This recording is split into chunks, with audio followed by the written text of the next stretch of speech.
मसीह यीशु के ज़िंदा और पवित्र नाम में आप सब की खिदमत में सलाम।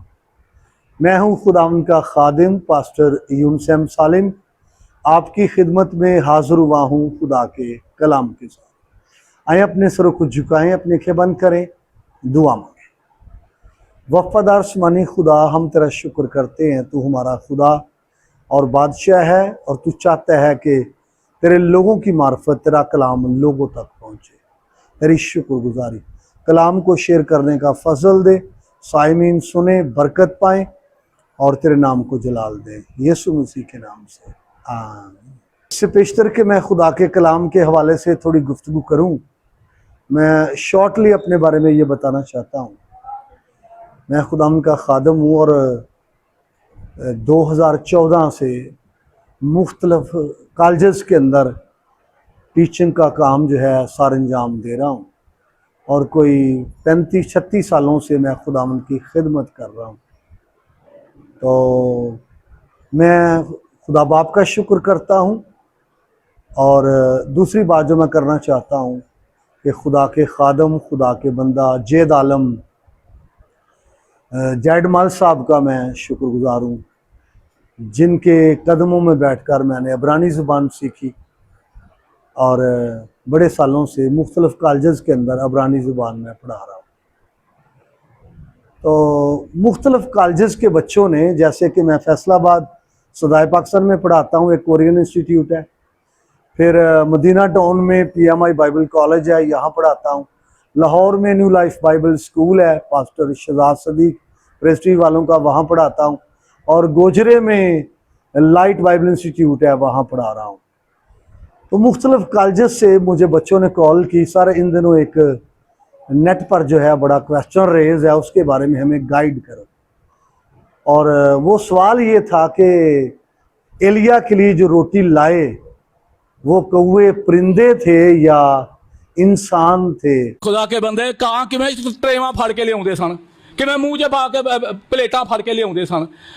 मेरी किताब है अदाला अहाम और मैं याद से आपको वो भेजूंगा, जहां जहां अबरानी में गलतियां हैं, जहां जहां पर वो जितनी भी गलत तर्जमा किया गया है, वो तमाम अल्फाज जिनका अबरानी ज़बान में मतलब और है और उर्दू में उसका तर्जमा और किया गया है।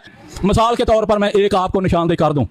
पहला सलातीन 17वें बाब की 3री आयत में लिखा है, खुदा एलिया से कहता है कि जा करेत के नाला में, मैंने कौमों को हुक्म दिया है कि मैं तुझे खाना देंगे। और खुदा के बंदे कहा कि मैं ट्रेवा फड़ के लिया सन, कि मैं मुंह पा के प्लेटा फड़ के लिया सन। भाई जहां जो लफ्ज कवे लिखा हुआ है ना, लफ्ज जो कवे लिखा हुआ है, वहां लफ्ज अरब था और उसमें अल पर जबर थी, अरब, एन पर जबर, रे पर जबर और बे जो थे उस पर वो साकन थी, अरब। हेनरी मार्टिन ने क्रो किया और इन्होंने तर्जमा लिख दिया कवे। ये मैंने एक मिसाल दी है, कवे नहीं, वहां अरब थे। और वहां तीमा, हजरत तीमा जो है ये इस्माइल के बेटे हैं, यहाँ ये आबाद थे, तीमा की सरजमीन थी।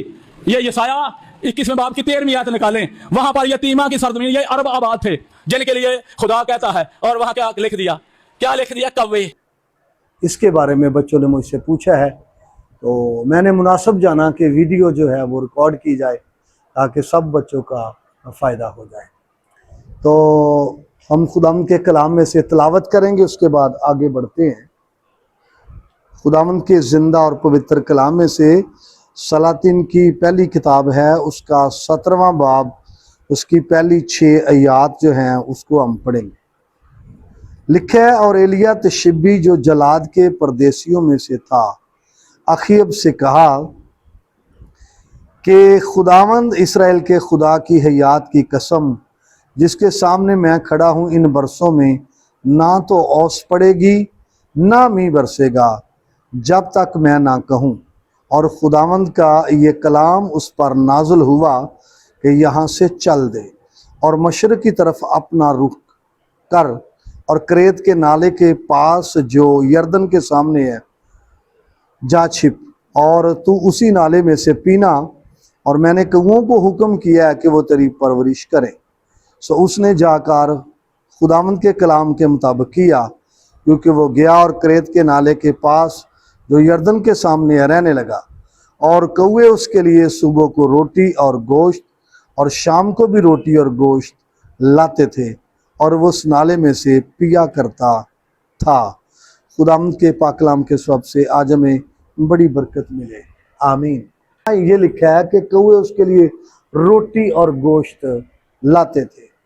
तो सबसे पहली बात जो है वो ये है कि जो लफ्ज कौवा है ये संस्कृत जुबान का है, और संस्कृत जुबान में ये लफ्ज इस्तेमाल हुआ है काक। जब हिंदी ने इसको संस्कृत से लिया, संस्कृत में ये काक है, और जब हिंदी ने इसको संस्कृत से लिया तो हिंदी में ये बतौर काग इस्तेमाल हुआ।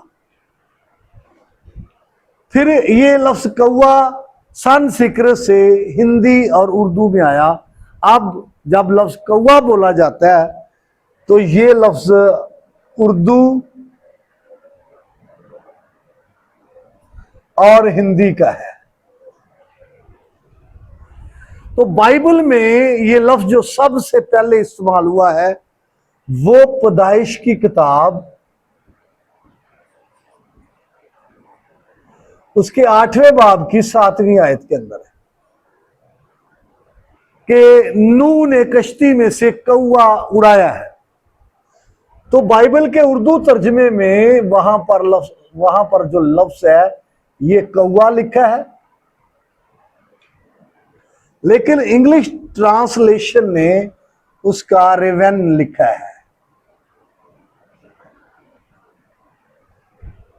रेवन, उर्दू ने कौवा लिखा है। और सिर्फ सलातीन की किताब 17वें बाब की 6ठी आयत में ही नहीं रेवेंस लिखा, बल्कि यहां पर भी रवेन लिखा है। ये चूंकि सिंगल है, यहां रवेन आया है, और वहां सलातीन में कौओं का जमा में जिक्र है, रवेंस आया है। इंग्लिश ट्रांसलेशन ने इसका रवेंस किया है, क्रो नहीं किया। और मैं आपको बताना चाहता हूं पैदाइश की किताब में, फिर अहबार की किताब में जहां पर हर किस्म का कौवा जो है खाने के लिए मना किया गया है, और फिर यही लफ्ज सलातीन में भी यही है लेकिन जमा में है रवेंस। और फिर अयूब की किताब में यही लफ्ज है। जब आप अयूब की किताब को पढ़ते हैं वहां पर भी रवेंस है। और मिसाल की किताब बाब नंबर 30 आयत नंबर 17 में भी यही है, रवेंस इसका तर्जमा हुआ है। ये बात तो हो गई इंग्लिश की या फिर उर्दू की। अभी मैं इसकी जो रीजनल लैंग्वेज है उसकी तरफ आना चाहता हूं।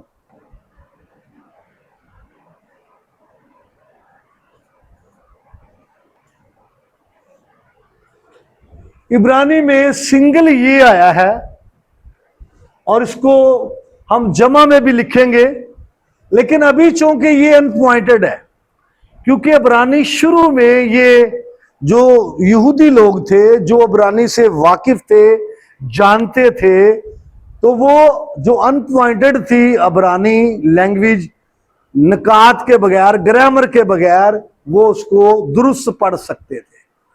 तो बाद में जब ये उसकी ग्रामर के साथ उसको इस्तेमाल किया गया है, और जो मसूराती उलमा ने उसकी ग्रामर जाद की है, तो तब उसको ऐसे लोग भी ग्रामर के साथ पढ़ सकते हैं जो इब्रानी से पूरी तरह वाकिफ नहीं है। लेकिन अगर उन्होंने ग्रामर को सीखा है फिर वो इसका दुरुस्त तलफ़्फ़ुज़ करेंगे। ये सामने 2 अल्फाज मैंने लिखे हैं और ये दोनों बिल्कुल सेम दिखाई दे रहे हैं, इनमें कोई फर्क नहीं है। लेकिन जब हम ग्रामर को यूज करेंगे तब हमें पता चलेगा कि इनका फर्क क्या है। क्योंकि जो इब्रानी हरूफ तहजी है 22 उसके कुल हरूफ हैं, और वो सब के सब हरूफ सही हैं, सब के सब वो कॉन्सोनेंट हैं, उनमें एक भी वावल नहीं है। और इब्रानी के वावल जो है वो अलग है जिनको हम सीख कर इस्तेमाल कर सकते हैं। तो अभी ये नाड़ी जो है जो ज्यादा इससे वाकिफ नहीं है तो वो इनको सेम ही पड़ेगा, क्योंकि अभी ये सेम ही है। लेकिन जब हम ये बात करते हैं, ये देखें, अभी ये ओरेव, ये बोला जाएगा ओरेव, ये पहला वाला ओरेव, जिसका तर्जुमा कौवा। ये बे जो है अनपॉइंटेड है, बे में नुक्ता आ जाएगा तो ये ओरेब बोला जाएगा। अभी चूंकि नुक्ता इसमें नहीं है तो ये ओरेब बोला जाएगा, क्योंकि ये बेथ अनपॉइंटेड है, इसलिए इसको लैंग्वेज में वेथ बोलते हैं। तो ये वाव की आवाज आखिर पर देता है, तो इसलिए उर्दू में जब ये लिखा जाएगा तो ये बे की आवाज देगा, और अबरानी में ये अनपॉइंटेड है, इसलिए वाव की आवाज अबरानी में ये देगा ओरेव, तो नुक्ते के साथ ओरेब। तो ये नीचे वाला जो है, ये देखें,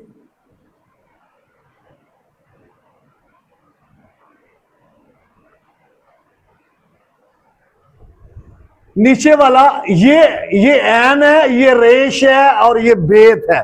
इसके 3 स्पेलिंग है, एन, रेश और बेत। बात कर रहे थे कि अगर ये वावल के बगैर इसको पढ़ा जाए तो वो शख्स पढ़ सकता है, कोई यहूदी हो जो पैदाइशी से वाकिफ हो। तो वावल के बगैर अगर कोई दूसरा बंदा पढ़ेगा तो वो गलत बोलेगा, लिहाजा वावल के बगैर ये सेम ही नजर आ रहा है। लेकिन अगर हमने इसको बाकायदा तौर पर सीखा है, ग्रामेटिकली जो निकात हैं उनसे हम वाकिफ है। ये ऊपर जो नुक्ता मैंने लगाया इसको खोलम बोलते हैं अबरानी जुबान में, खोलम, और ये वाव की आवाज देता है। और ये नीचे जो है इसको सेरे बोलते हैं, 2 नुक्ते अबरानी जुबान में, और ये बड़ी ये की आवाज देता है। तो ये बनेगा ओरेव अबरानी में, ओरेव तलफ़्फ़ुज़ इसका, क्योंकि बेथ आखिर पर अनपॉइंटेड है। अगर बेथ के अंदर नुक्ता हो तो फिर इसको पढ़ा जाएगा ओरेब, लेकिन जब ये उर्दू में लिखा जाएगा इसका तलफ़्फ़ुज़ तो फिर ये ओरेब ही लिखा जाएगा। लिहाजा इनमें फर्क जो है आप नोट करना, ये बना है ओरेब उर्दू में, अबरानी में ओरेब। तो ये इसको कहते हैं मरकब शवा, ये कंपोजिट शिवा है पतक के साथ एन के नीचे, तो ये पतक की आधी आवाज देती, इसका मतलब ये है। फिर ये नीचे है और एन, रेश और बेथ, ये भी नुक्ते बगैर है। तो ये उर्दू में हम करेंगे इसका, तो ये तलफ़्फ़ुज़ बन जाएगा ओरेब, ये ओरेब, और इसका करेंगे तो ये बन जाएगा अरब। तो इसमें फर्क है नुकात का, लेकिन जो लोग नुकात को अंडरस्टैंड नहीं करते वो इसको मिक्स करते हैं। लिहाजा जहां भी इस्तेमाल हुआ है ये वाला इस्तेमाल हुआ है, जिसका तर्जुमा ये कौवे है, ना के अरब के लोग, ना के मदियानी लोग, ना के बद्दू, बल्कि इस्तेमाल हुआ है ये वाला ओरेब, जिसका तर्जुमा उर्दू में हम कौवे करते हैं, लेकिन इंग्लिश ने रेवेन किया है। लिहाजा हम बात कर रहे हैं कि इस लफ्ज की ओरेव, ये वाला हमने बोला, तो ओरेव जिसका तर्जुमा किया जाता है कौवा, लेकिन जब आप जमा की बात करेंगे तो फिर ये होगा ओरेवीन, ओरेवीन, ये, क्योंकि इनका तर्जुमा कौवे किया गया, इसका तर्जुमा कौवा किया गया है। अब अबरानी लफ्ज के अलावा मैं थोड़ी बात करना चाहता हूं। अच्छा, अबरानी का हमने ये देखा कि वो लफ्जी फर्क है जो इंसानों के लिए या उनके लिए, अरबी लोगों के लिए इस्तेमाल हुआ, वो था ये देखें, ग्रामर के साथ ही फर्क है। ये रेश है और यहाँ पर ये अनपॉइंटेड बेथ है। तो मैंने आपको बताया था, इसकी शक्ल नोट कीजिए, इसकी नोट कीजिए। ऊपर नुक्ता है, इधर ऊपर कोई नुक्ता नहीं है। ये पतख है शिवा के साथ, मरकब शिवा के साथ, और ये शेरे है रेश के साथ, और आखिर पर बे है। लिहाजा इसका आप सीरियल नंबर जो है वो नोट करेंगे, वो है 6158। ये उसका कोड है स्ट्रॉन्ग का। लिहाजा ये कोड भी देखे फर्क है। यहां पर कोड ओरेव का है जिसका तर्जुमा कौआ है, और यहां पर कोड जो है ये अरब के लिए है, जो बद्दू लोग अरब के उनके लिए है। इसका कोड ही फर्क है। तो इनको मिक्स कौन करेगा? जो अबरानी जुबान की बुनियादी चीजों से नावाकिफ है, जो ग्रामर को नहीं जानता, ग्रामर के इस्तेमाल को नहीं जानता, जो नहीं जानता कि जो ग्रामर है या उसकी अबरानी के वावल है वो क्या साउंड बनाते हैं और क्या पैदा होती है आवाज। मैं आपको मिसाल देना चाहता हूं। फॉर एग्जाम्पल, मेरे साथ रहना है। फॉर एग्जाम्पल, ये अबरानी में मैंने बेथ लिखा है। अगर ये नुक्ते के बगैर है तो वाओ की आवाज है, नुक्ते के साथ है इसके साथ, तो फिर ये बे की आवाज है। अब ये बे पढ़ा जाएगा और ये इसका तर्जमा किया जाएगा जहां कहीं। अगर इसके नीचे हम कामस लगाते हैं तो ये बन जाएगा बे अल्फ बा। ये कामस लगने से ये लफ्ज बन जाएगा बे अल्फ बा। अगर इसके नीचे हम लगाते हैं, ये नुक्ता लगाते खीरक, तो ये बन जाएगा बी। अगर हम इसके नीचे शेरे लगाते हैं दो नुक्ते, तो ये बन जाएगा बे। अगर हम इसके ऊपर नुक्ता लगाते हैं इधर, तो ये बन जाएगा बो। तो वो लोग इसको गलत पढ़ेंगे जिन्होंने बुनियादी तौर पर सीखा नहीं है, बल्कि नेट से उसकी फोनेटिक लेते हैं, नेट से उसका तलफ़ुज़ लेते हैं, आवाज लेते हैं, और वो बोल देते हैं कि अबरानी में ये लिखा है, अबरानी में ये लिखा है, जबकि बुनियादी उसकी चीजों से अबरानी से वाकिफ नहीं है। लिहाजा इसका जो रिवेंज है यहां पर, इससे मुराद कौवे हैं, परिंदे हैं, ना के इंसान है। क्योंकि अगर इससे मुराद इंसान है तो नोट कीजिए ये गलत फहमी है, गलत तफसीर है, गलत ख्याल है। इसका तो तलफ़ुज़ ही फर्क है जो अरबों के लिए इस्तेमाल हुआ है और कौओं के लिए इस्तेमाल हुआ है। इसका सीरियल नंबर ही फर्क है। फिर दूसरी बात जो मैं आपको करना चाहता हूं, जब आप पढ़ते हैं मजीद बरा, तो फिर अगर यहां उसका ये रिवेंज इस्तेमाल हुआ सलातीन 17 बाब की 6ठी आयत में, तो फिर नूह की कश्ती में भी यही लफ्ज क्यों इस्तेमाल हुआ है? क्या नूह की कश्ती में से किसी बद्दू को भेजा था कि वो जाकर देखे पानी घटा है या नहीं घटा? किसी अरबी को भेजा था जाकर देखे पानी कम हुआ या नहीं भेजा? वहां पर भी यही लफ्ज है। भाई ये दोनों अल्फाज का तलफ़ुज़ फर्क है, फोनेटिक फर्क है, मीनिंग फर्क है। और फिर मैं आपको बताना चाहता हूं मजीद बरा, जहां पर सख्ती से मना किया गया है, अहबार की किताब के अंदर 11वें बाब की 15वीं आयत से शुरू होता है कि तू कौओं को ना खाना, वहां पर भी यही लफ्ज है रिवेंज।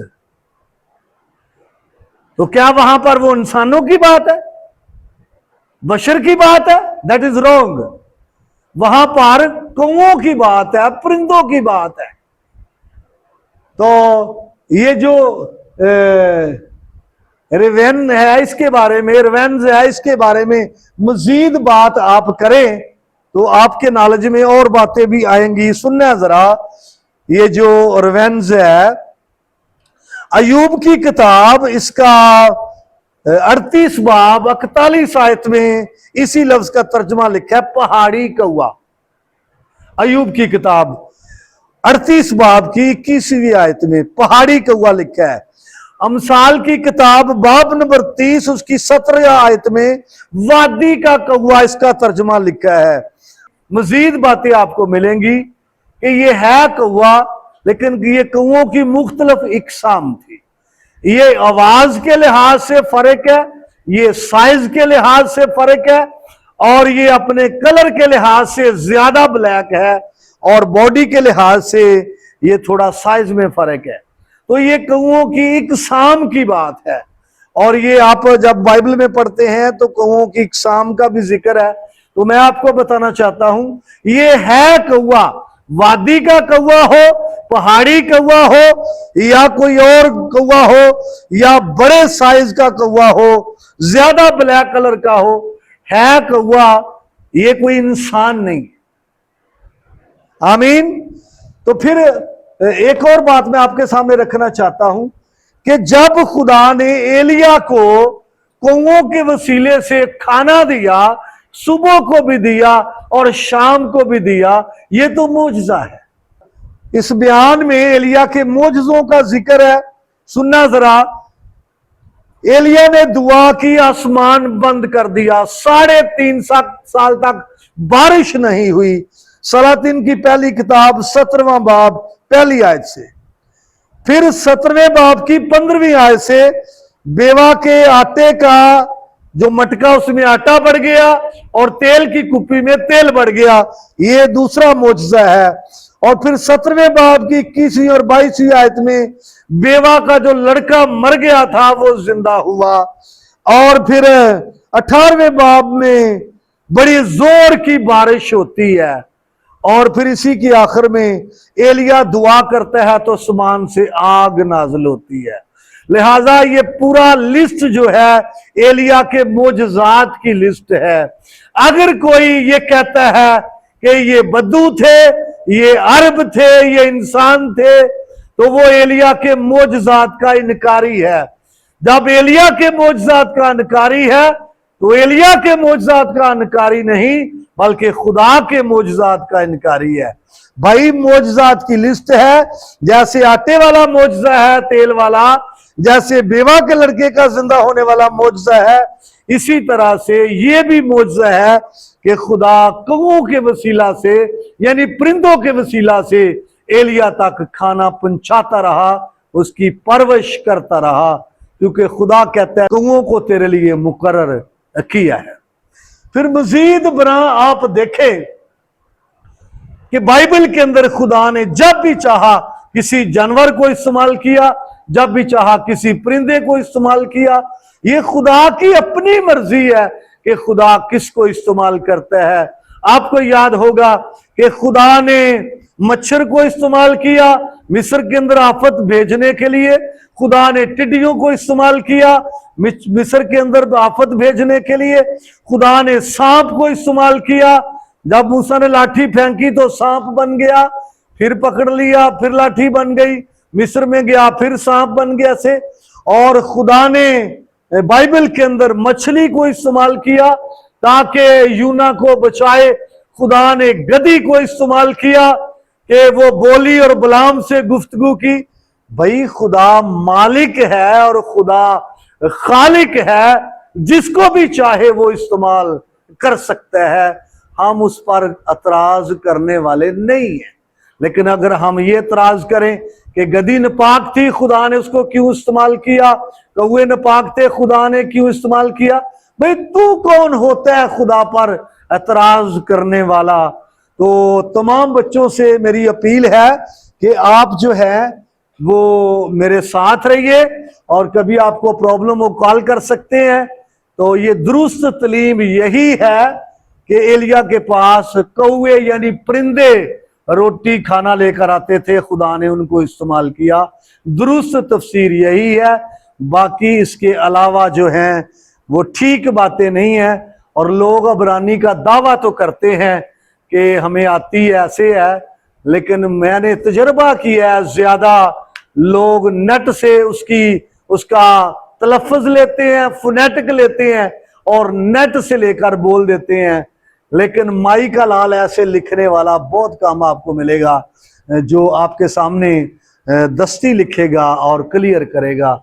मैं सबसे पहले खुदावंद का शुक्रगुजार हूँ, और उसके बाद खुदावंद के बंदा, खुदावंद के खादम, खुदावंद के ममसूह पादरी जैडमाल साहब का, जिन्होंने बाकायदा तौर पर मुझे सिखाया, और ख़ास तौर पर जो ग्रामेटिकली प्रॉब्लम थे, दुश्वारियाँ थी, उनको दूर किया। तो उम्मीद करता हूं आपको बरकत मिली होगी। मजीद बरकत पाने के लिए देखते रहिए वर्ड पावर टीवी।